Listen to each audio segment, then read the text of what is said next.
واعظه بېله الفتح څه سبق وړو.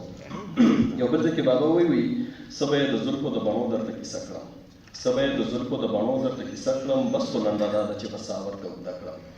او یو ځل خو په ډول د مېلمه راپېښه وکړه، یو ځل خو په ډول د مېلمه راپېښه وکړه، بیا خو راته ګوره زه مېلمه تا به کوربه کړم. او ما چې په توبه مجبوروي په پسرلي کې، ما چې په توبه مجبوروي په پسرلي کې، هېڅ ویلی نه شم وایسته خو توبه کړم. او زړه به کړم اوبه خو د هندکي اشنا په مخ کې، زړه به کړم اوبه خو د هندکي اشنا په مخ کې، خدای به پټي سرې خپله اوښکه پښتنه کړم.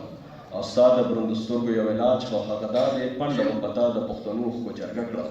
او خولې ته چې راځې د یار په مخ کې د یار نومه، خولې ته چې راځې د یار په مخ کې د یار نومه، ودرېږه جرګه دا سویلو چې در سره کړم.